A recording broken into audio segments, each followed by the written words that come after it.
Hi, this is Tom and Stacy. Lease on Love, and another Friday at 4 for 45.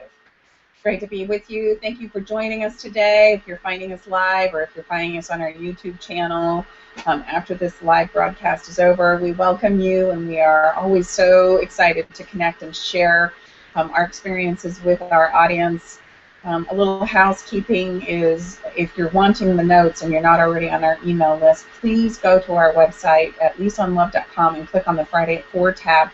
When you put your email in there, the things that we'll be talking about as far as the fun activity, which is really awesome. We've got menus and surprises and those types of things. If you want the fun activity to help you connect with your partner or could-be partner, you'll need to put your email address in there so that we can send you the show notes to this broadcast, as well as the Friday Fun Frolic. We always have a Friday Fun Frolic. Just some more housekeeping is usually the first and third Fridays of every month. Stacy and I are excited to come to you through a Google Hangout. Last 2 weeks ago, we had some life dynamics, and health challenges and such in our family didn't allow us to be here, so we apologize. We're glad to be back.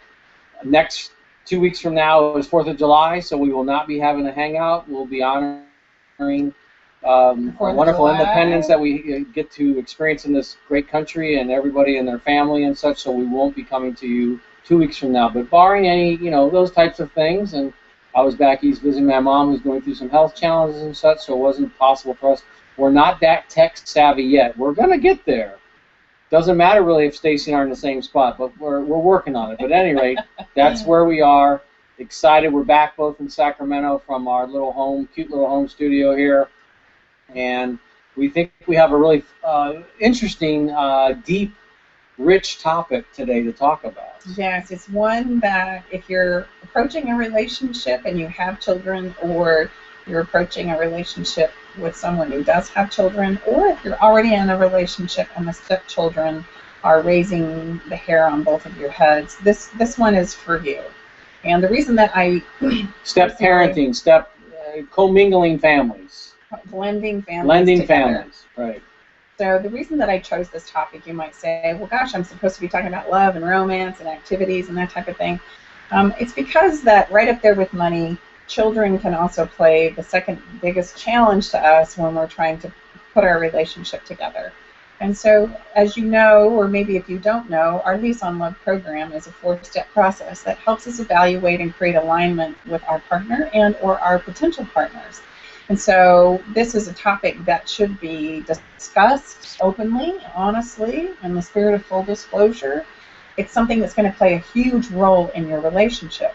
And first marriages are a breeze compared to second marriages. If this is your second or maybe third or however many. Or partnership or whatever. Believe me, whatever is bringing you and your partner together doesn't have to be in marriage. But as Stacy had shared, oftentimes in midlife or the next time around, if you will, there's going to be more tentacles, we have blended families, and then grandchildren. We have we have 2 generations of dynamics that we work with. We have a lot of history in this environment that we're anxious to share our perspective. Yes.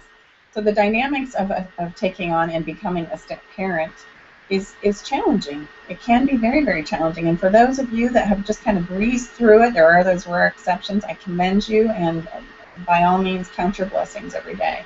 But for those of you who are engaging in step parenting currently, or potentially looking at getting into step parenting, there's just we're not going to even think about going through all the many possibilities today. We'd be here for a long time. We would be here for a long time. And in the show notes, I promise that I will give you several resources that are currently available that I'm aware of right now. It is going to take some reading, and it is going to take some sorting, and it's a place where you're going to do tremendous personal growth, because you're going to have to learn how to take things not personal. So I will include all of those resources in the show notes for you. But what I wanted to point out today is a misstep right out of the gate that usually the step parent and the step child end up experiencing right out of the gate. And I want to go through some of those basics with you. So if you're looking at getting into a relationship with somebody that has kids and you're crazy about them, but And not you have crazy about their kids. And you have children as well, perhaps. Well, maybe you don't. But maybe you don't. I'm just speaking to the person that maybe is a single. So a single children, person looking to get into somebody a relationship that has with children. Okay. I would say to you that proceed with caution. Proceed with lots of caution. Not that you shouldn't go there, but many times I see that somebody is crazy about the partner, the person, but can't stand the partner's children. Now, this brings about some dynamics, because here's the thing. I'm just going to give it to you straight. The straight deal is that you should never come between that biological parent and their biological children. Okay? It's going to just create lots of emotional havoc for the children that you're going to end up having to deal with, and the partner. I don't care if it's male or female. There is some fundamental basics of biological connection that we're not even going to attempt to explain right now, but just rest assured, if you're severing a tie between a biological parent and a biological child, that is going to create some repercussions somewhere. Okay? Let's share with. We have a lot of experience in this area. Some of you may know our story. We have a lot of tentacles to our story. I always kid Stacy that thank goodness I love her to death, because she was a big package. I was a big package. I told him I was the total package. So just to give you a little bit of, and pardon us if you've heard this, but it's important just so we have some reference here, some frame of reference. Both Stacy and ours, both of our biological fathers died the same year, 1970. And both of our mothers went on to marry men that had large families, and we have large families. So we lived in a step-family environment. Child. And then lo and behold, we get together and we have quite a few blended children and blended grandchildren. So we've created what we've come from. So since Stacy is quite a bit older than me, no, just kidding. She's quite a bit younger than me, but both of us, I was 13 when my father passed away, and Stacy was quite a bit younger. You never share a woman's age unless they... Oh, it's okay. I was 6 when my father passed away. Tom and I are 8 years apart, which is not 7. pertinent. 7. You probably couldn't even tell either. But at any rate, so we've a long time. My mom married sooner than Stacy's mom did, but nevertheless, we have a lot of it. So we lived it, and now we've created it. So it does give us some, I assert some reference point, because we've been in it a long time. We can tell you how it's been experienced from the child from our vantage point. And we can also tell you how we've experienced it from the parent perspective. So there you go. In my particular case, just to give you some background, when I was a child, the children were not accepted. My mom and all of my siblings were very, very close. And we had spent 10 years without a man after my father had passed away. And then my mom had this gentleman come in, and he was crazy about her, absolutely crazy about her, but could not stand us kids. Okay? I don't know why. We were absolutely adorable, but that's not what we're talking about here. Is that put my mom in a place where she herself almost had a nervous breakdown, because she felt so pulled in the middle. And in all my mediation, and working with couples and clients, that's one of the most challenging feelings that a biological parent has to a biological child, is feeling like they're stuck in the middle. And they love the partner they're with, and then they love their children. And so we really want to talk about and just explore the realities of that, and make sure that we can avoid that as much as possible. And there are some really simple tools, really, really simple things that are very effective in doing this. And then in my situation, my mom, again, both of our fathers died in 1970. My mom remarried in 1974 to a man who had 9 children. At that point in time, let's see, when the marriage took place, there was 8 children and 2, so there was a 10 combined family living together. And I never had any sisters, and now I have 6. So that was a very interesting, many, many moving dynamics. So bottom line is, and this is what we're going to impart and share over this time together, is there's there's dynamics that we feel need to be honored and respected and acknowledged and looked at, and nobody replaces anybody else. Stacy has a wonderful young son, and one of the first things we talked about was, look, I'm not looking to replace anyone. I don't view my wonderful father of many years that I have now to replace my biological, but I love him. It's just it's new. It's a different father. Yeah. So it's different. Different doesn't mean bad. Different just means different. So let's start out by talking about the very basic principle that I first of all want to highlight that you don't see talked about a lot, and that's this idea and concept that there is a family system. So when you partner with somebody and you have those beautiful children, there is a family system that's developed over time.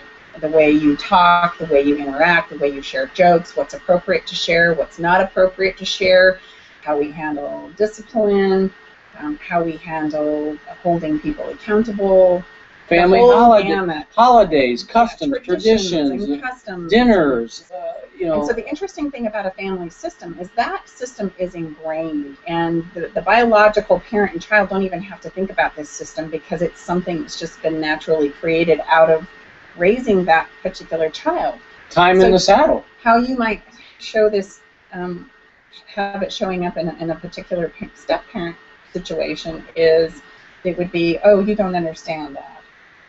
Or, and you don't. That's the thing. Or, you don't treat me like my mom or my dad does. And you don't. And you never will be able to. So this family system runs deep and it runs strong. And you have a potential of putting yourself in a situation as a step-parent of taking that on and maybe playing some tug-of-war with it, right? Which leads me to the next step of not only do you try and do your best to understand the family system, but the next thing is you don't ever want to impede on that family system.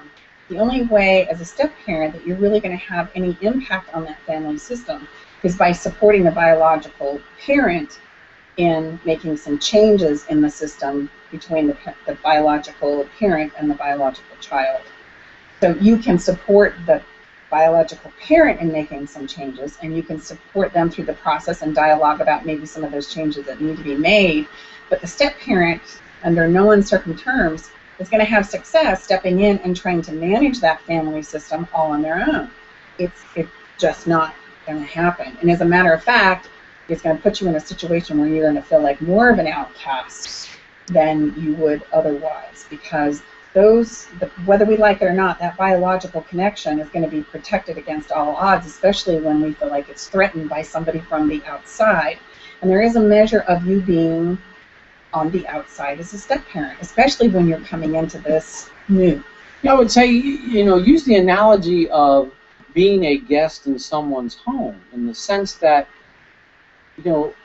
I would assert that to be invited into that person's life. Again, I was raised to be, whatever it is that we believe in every area, in any area or every area of our life, is to demonstrate that quality or that behavior versus verbalization. I'm a huge proponent of demonstration versus verbalization. So that stepchild or step-grandchild is going to get a best sense of you, in my humble opinion, by the demonstration that they always are aware of you. So then perhaps at points they will invite you into their life because of what has been constantly demonstrated. Look, we have a very strong understanding, Stacey, that we're not looking to replace any, we're all part of a loving release mentality and story around when you choose to move away from a wife or a partner or whatever. Why does it have to be filled with drama and disrespect?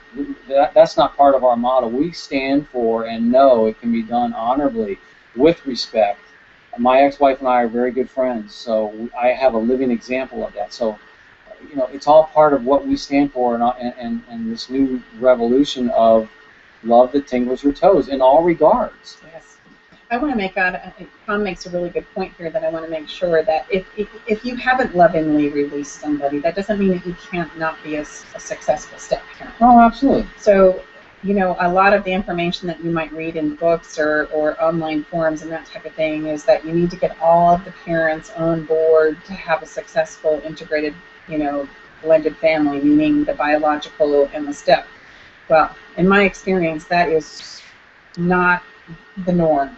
Mostly that's a very contentious thing. The step parent is feeling threatened by the biological parent, and the biological parent is feeling threatened by the step parent. And there's this dynamic playing out between the adults where the child sometimes feels like they're in the middle of not only now they're both biological parents that aren't together, but by the step parent and the biological parent. I just want to assure you, if you hear nothing else from this broadcast today, I want to reassure you that there is plenty of love and acknowledgement and appreciation to go around. There's nothing that needs to be fought for. And as a matter of fact, by the fighting of it and by getting plugged in by what the biological parent is doing or not doing, or the step parent is doing or not doing, only adds fuel to sometimes an already contentious situation. The only principle that you really need to think about and honor and play around with this, I challenge you, is love the partner that you fell in love with, be respectful to the children, and know that the children, when they're ready, will invite you into some type of a relationship with them if they choose to. And they may not. They are going through their own healing process. And you have to remember that the children don't ever feel like they had a choice in this. It's just happening. I know I felt that way when my mom married. Well, I was like, I don't want this. I don't approve of this. I don't need this. And so, unfortunately or fortunately for me, it's taught me a lot. He stepped in and tried to be a disciplinary figure in my life, and all I could do was rebel at that point in time, or at least that's what I felt like my options were. So it didn't do anything to create harmony between us. Now, as you're approaching a relationship with children, there's all kinds of things that you can do to establish relationships with the kids first, which I highly recommend. Get a temperature pulse on, are the kids even warming up to you? Do they like you? Or do they invite you in? Is spending time with them difficult? And if it is, then that is something that you really want to pay attention to, because it's not going to get better with time. It's going to probably get worse. If you're not invited into that sphere, that's going to be a real challenge that you need to take a look at. And not that it can't be navigated, but you know, you can't step into it and then have your feelings hurt too, because you're personalizing the fact that they don't really want you around. And children will overtly make you feel like the third wheel. Well, and an important point would be to have some very clear dialogue and discussion with your partner as to what has been shared with the children as this partner is moving forward with a new potential relationship. Make sure there's some strong clarity around that so everyone is on the same page. I mean, that could be a delicate dance as we all heal and move on and things. You know, you want to make sure there's solid foundation before there has been a moving forward, especially when there's, you know, little or younger souls and humans involved, because there may not be the congruence there to move forward, and that could be perhaps why you're not being invited in. So some clear dialogue with your partner as to what, you know, again, Stacy and I dialogued about this for a long time. Most of our children are older, but we do have, Stacy has one younger son that was, and I was very, very concerned. You know, that has to be the very most important thing, you know, in our life and Stacy's life. So I understand. So we were very clear. So something I'm going to point out here too that Tom's bringing up is the age of the children does play a role in it. However, don't be confused that just because your children are grown and out of the house, that it's not going to have an impact on your life. We laugh. We say that from personal experience. Yes, absolutely from personal experience. Here we spent hours and hours dialoguing about the youngest child, thinking that surely he was going to be the one to play the greatest impact on our lives, and come to find out it was some of my older children that actually impacted our relationship far greater than the younger one did. He has, you know, just come along and has been just delighted about the whole thing. Not that we have any of our children that are contentious about Tom and I being together, but there are situations and circumstances outside of our relationship that do play a role in our relationship. And they all have an effect. And they all need to be individually explored and addressed and honored. And because, again, Stacey was sharing, not only do you have the family system, but you have the family system, and then you have each individual, however many children, we have lots between us. So you have each, you know, oftentimes in the family, you've got children that are same biological parents that are different as night and day. So you have the child and the parent within the system that is a different dynamic. So you have all the dynamics within the family system. So we always say we navigate many moving parts just in one day. So we all do. So it's important for all of those moving parts to be, addressed and acknowledged and honored and looked at, and really don't try to sweep it under the carpet in your falling in love. We love people falling in love. We love love, but don't think that that's not a part that has to be very, very carefully navigated. Right. And it will continuously have to be. It's ongoing. We dance with it every day. It just, a new flavor, a new expression, a new, And here's another couple of super tips that I want to impart with you is each child is going to have their own relationship with you. Right. And that you need to honor that relationship with that child. And guess what? They may tolerate you, they may be respectful, but they may not want to build a relationship with you, especially if you're dealing with older children. And that's okay. Don't take that personal. It doesn't mean that there's something wrong with you. It doesn't mean that you're not a successful step parent if they choose to not spend time with you. What's most important is that everybody in the room feels respected, acknowledged, and loved. Right. Aside from that, if you never got together with your stepchildren, went out to the concert or went for a bike ride or sat down to play cards, that's okay. But again, it has to be on the child's terms. It cannot be on the step-parent's terms.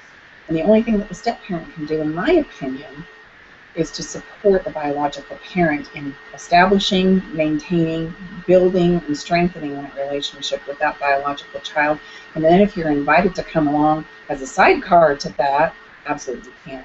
Now, I appreciate that if your children are younger, little ones, 2, 3, growing up through elementary school age, what I'm saying here has a little less of validity to a certain degree. Those small children are going to gravitate to a step-parent anyway, but still the discipline and the correction as far as parenting. Oftentimes what I see is step-parents, step into a situation. You have mom that's got, several young children or a couple of young children, and they think that all of a sudden they're going to provide this role model presence and set things straight, the discipline, because females typically, at least I wasn't, maybe I just need to own that one.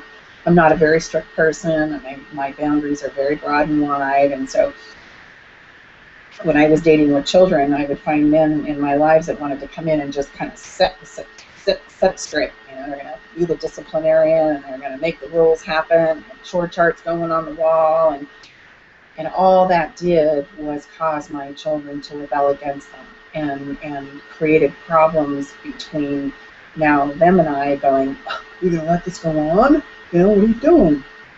So it's very, very important. What would have been more effective and helpful for me was to support me in making the changes that needed to be made in the system from their vantage point, because credit to the step-parent's not emotionally invested in the relationship with the child at this point in time. And they're going to have a broader perspective on really what's going on and some wonderful, valuable feedback that if we can get ourselves into a place to hear and take in is really valuable stuff.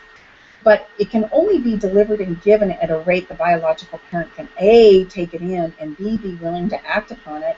Otherwise, it's going to be resisted, and then the step-parent feels like they're now beating against their partner to do some changes with the kids, and that's when the biological parent starts to feel like they're in the middle and have to keep both people at both ends of the house, because if they let them really start dealing with issues, then the roof's going to come off, so to speak. Well, and it can believe us when we say if you don't have that proper foundation first before you step out to navigate that, believe me, it could potentially destroy your partnership. Yeah, I mean, it really could. So you really we cannot overemphasize, in our opinion, again, and just from our own personal experience of walking this from our childhood and then now again in adult relationship, understanding the importance and necessity of looking at it, discussing it, how it's going to be navigated, and then realize it's going to be changing. It will change. That's just life. What stays the same? It does not stay the same. But both Stacy and I think, do a really good job at encouraging each of us to go when we have, various special rituals and things that we each do with our children that we encourage that. I'm excited when Stacy spends time, and she is for me. So, just this last week I had lunch with my son, and absolutely, so that one-on-one time is precious. I mean, thankfully our adult children still like being, they like meeting us, and that's wonderful, because that's not always the case either. And who knows when that might change, or when they may move out of the area or whatever. So, but more importantly, you have to have that grounding between you, or we've navigated some delicate situations to where if we didn't know that the grounding and the strength was there, it could really be quite divisionary. Mm-hmm. It really could. Just to put that in parentheses, what we're talking about from a line item component is encourage the biological parent to spend one-on-one time with the children. It could be one. Tom only has 2, so it's really easy for him to spend one-on-one. But I personally have 6, and so it's very difficult for me to spend one-on-one. So when I spend time with my children, it's usually as a group. We love to get together. We have some card games that are intrinsic to our family system. We have jokes that are intrinsic to our family system that always get told. They always get brought up. The playing cards come out. The clam dip comes out on the table.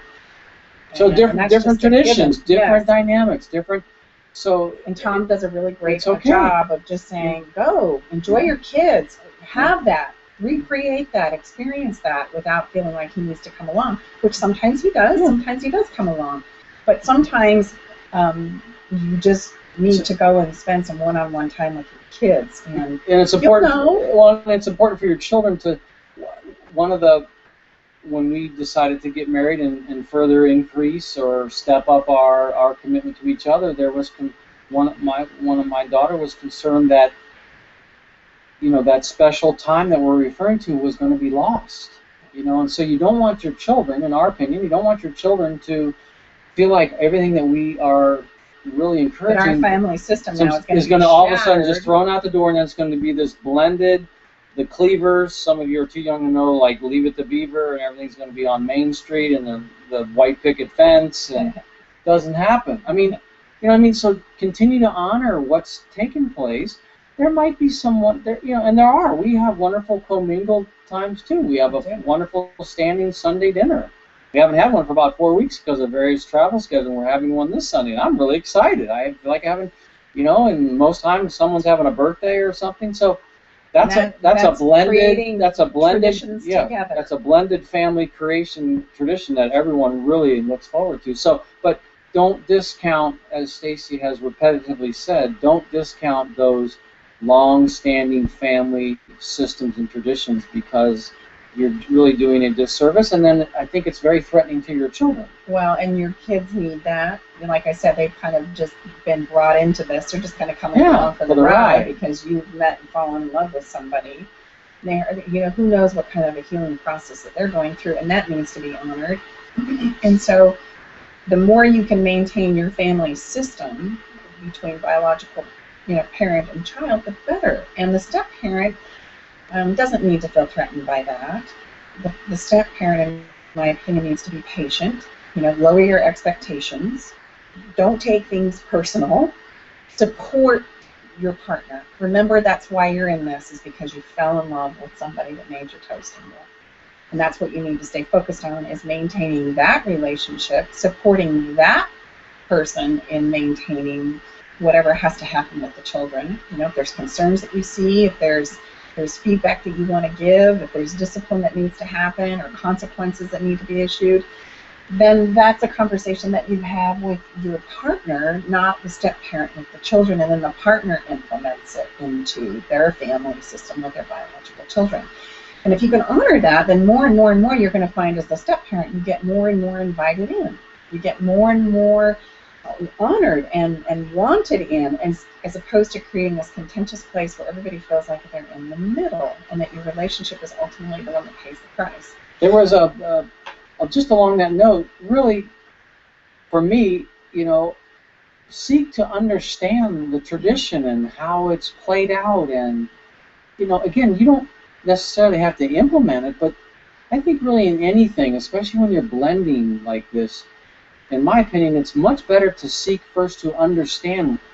Again, you don't necessarily have to take it on, but to understand why it's so important and the history behind it. I mean, I've learned so many things from Stacy's family, that are very, very different. But that's life. I mean, it's interesting, and wow, I never heard of such a thing. I mean, this whole clam dip, and now my family loves clam dip as much as her family loves. I mean, it's like you better get there fast because that clam dip is going quick. I mean, it's just cream cheese and clams and chips, and man, it's like, where was it? I mean, if you don't get in there, it's like, there's people elbowing for clam dip, and it's like, my God, it's unbelievable, And I can remember right when we first met, she made me clam dip and said, you can't believe this, and all the history, and it's her mom made it. So, understand and comes out at special occasions. Oh my gosh! Special activities or just. And now the grandkids, man, they know clam. It's like it's like clam dip around here is sacred. It's sacred. So again, understand and be interested in it. And gosh, help. And maybe there's a conflict. One of the wonderful things Stacy always says is, "Help me understand." So that's a very disarming approach. Help me understand. You're asking for help me understand so I can better understand for myself. So if you approach really anybody with that statement, I would bet that you're not going to have, that oftentimes, pushback, because you're truly and honorably and eloquently coming with someone. Help me understand. Yeah. It's a very honest, open-ended question. Whenever you feel frustrated with the family system that you're trying to get your head around and you don't understand it, seek to understand Seek to understand. And then that'll help brainstorm the both of you how you want to manage it going forward. Maybe it's something, one of the fun things about Tom and the different traditions that we bring to the table is then that we get to share them and merge them. Right. And we've done that through, all the holidays and birthdays. And the Sunday dinner has come out of that. Stacy has a wonderful tradition about and again, with the size of our clan and everything, it's like there's someone having a birthday or something, and their tradition, Stacy's tradition is that you have a special place setting. It's so cool. So that person is really acknowledged verbally, physically. You sit at wherever you want to sit. That's just the drill. And people get excited. The special plate, a special place mat, special glass. Oh, what a cool tradition. So everyone knows. Even my family loves it. Yeah, you get. Where do you want to sit? Head. You get the special plate. So that's you may end up liking them. Yes. They're fun. So don't discount them. And this is such a topic, and we're going to run out of time here. But right. I really want to make sure that we've kind of been talking to the step parents or the people who are potentially stepping in to become a step parent on some things that they can do, just tools that they can do to help navigate that idea and concept and what to expect in being a step parent. Basically, don't expect anything, very little, except for loving that biological parent and doing your best to build a relationship when you're invited in with the biological children. Now, I want to talk to the biological parents for a minute, because this also can be a place where there's tremendous breakdown. Biological parents sometimes, in my experience, is usually been a single parent for a long time, which for all of you out there, I honor you, I acknowledge you, you're superstars, regardless of how well you think you're doing. You are amazing, because that is one job that I can tell you from years of experience is very challenging, and there will be never enough time in the day. There will never be enough hours to feel like you've got it all done and that everything that needs to be addressed is being acknowledged. It's exhausting, and it becomes very, very exhausting when you've got to freaking discipline somebody because they didn't get their chores done, or their homework is not done, or they're over at that friend's house again that they shouldn't be. And you come home at the end of the day exhausted and you go, oh, whatever. It's so easy to do that. And so we have a tendency to find somebody in our lives, and all of a sudden we start feeling a little bit of that support. And then lo and behold, what we end up doing is we put them in a place where now they're the disciplinarian. They're the rule keeper. Because you love, love, love the possibility of just being able to go, I don't want to deal with this anymore. You take it. You deal with it. And I want to tell you right now that is the absolute worst position that you can put your new partner in. Please, please, please do not do that to anybody that you want to have a relationship with. You need to be maintaining that disciplinary role in regards to your biological children. It is not their place. And when you do that, then you've set the step parent up to be the bad guy. And you don't want to do that. You want him or her to remain neutral, to be able to build a relationship with those children on the children's terms, to wait and be ready to be invited in, and that partner just to love you. And if you both got children coming into the situation, then you both discipline your own biological children until some of that integration has happened. And it's going to take time. It doesn't mean days or weeks, it means years. It takes a lot of time and a lot of patience for the step parent to be able to be in a place to hold the disciplinary lines for the stepchild. And again, revisiting what Stacy had shared before, realize these are constructs and we're sharing in a broad perspective. Yes. If you have much younger children, we understand that period most likely will be compressed, but nevertheless, I still think the spirit of which we're sharing can still be applied, meaning I don't think it's going to be effective for the new parent, however it is, to step in and say, now you're in my house, and, and you're going to call me dad. Exactly. You're going to call me mom. I don't believe that will be effective. You're going to further push that child and human being away. Not that there, of course, there will be boundaries, as there is in everywhere, but it can be done in a way that respects everyone involved, as we all are moving through what could be potentially a challenging time of change. That maybe, we all don't respond to change the same. Maybe the husband or the spouse or the parent of that child is excited to be in partnership, but the child's not ready yet. So realize, hey, they're just coming along for the ride. So it's important for us those are moving parts that you're going to invariably, I would say more of us, as we get a little bit older in age, you're going to have more tentacles involved that you bring to the table. And to disregard them or think they're not there, you want to go back to step 1 and get clarity, and step 2 is agreement, yes. Step 3 is commitment, step 4 is evaluation. It's 4 steps, really. Clarity and agreement are huge. You get clear on what it is, and then you agree between each other how you're going to manage it. And that children and finances are usually 2 huge ones that we run into with people that are sharing, and they very well, you may not be able to agree, and that's okay. Then perhaps do not move forward.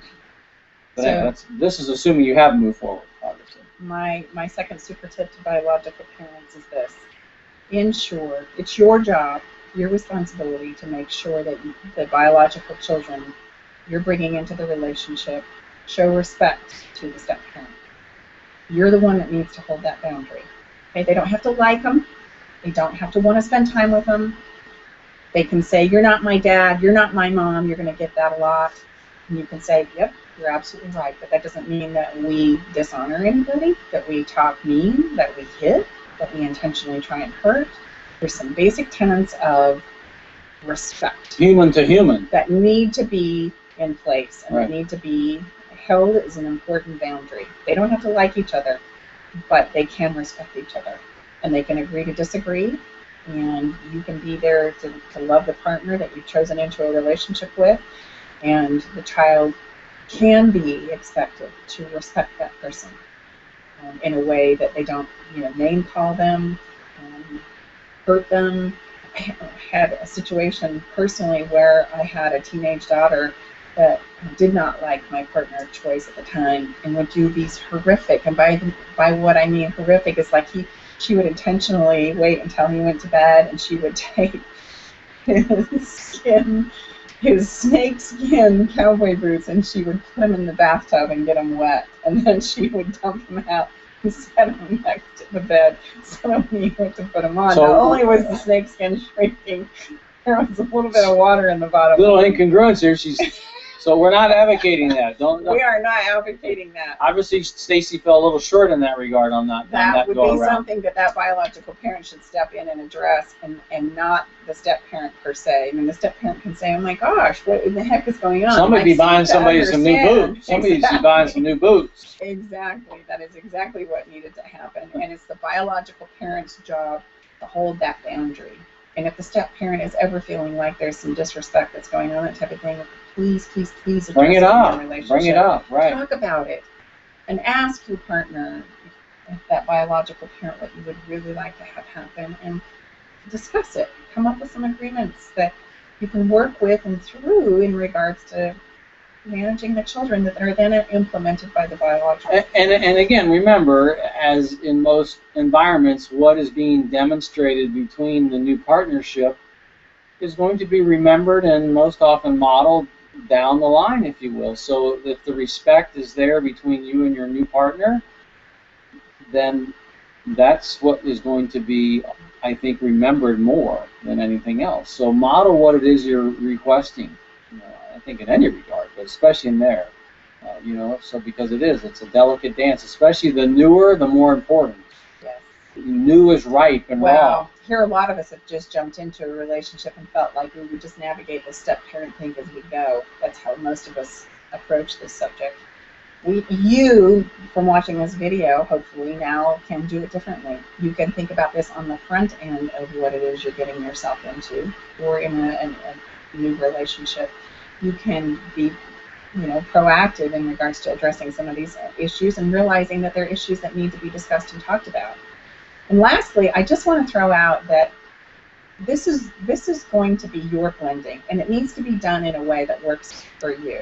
If you need to wait to cohabitate until some of the kids are out of the house because of the relationships between you and the potential stepchildren, then by all means acknowledge that and honor that. I've had several couples that have used that. They've been in relationships for 7, 8, 9 years and maintained separate homes until the children were raised and gone, because the children weren't necessarily ready to invite somebody else into their home. Not to say that wouldn't be, believe me, that could be challenging, because there's so much passion and connection and intimacy with your partner, but hopefully the best decision is made for the entire whole. Just discount the fact that there's children involved and proceed without really thinking it through and really brainstorming some incredibly creative, strategic options sometimes is just a disservice to your relationship and to everybody involved, the children, i.e. the children. So unfortunately, I think we're getting close to being out of time. Wow. I think we're going to have to. And as we've shared, this can be talked about and shared in many, many more hangouts, and it's a big part of our work. But most specifically, make sure don't kid yourself and think that this is not an important area when you're moving forward and decide to step out and want to reconnect with someone. It's very, very, we feel our step one clarity process is really, without that, you're really, really not giving this next partnership much of a chance, because there's so many areas that have so much foundation now in this next phase of your life that it doesn't make the other person wrong or right. It's just not clarity there. There's not alignment. It's like when you break a spoke in your wheel. Look what happens when just one spoke is out. There's quite a bit of movement, or your car is just slightly out of alignment. So it doesn't make the other person inferior or superior. There's simply just not the alignment on these key areas that we would say that has to be there. I just want to leave you with one thought. Remember why it is you got into this relationship.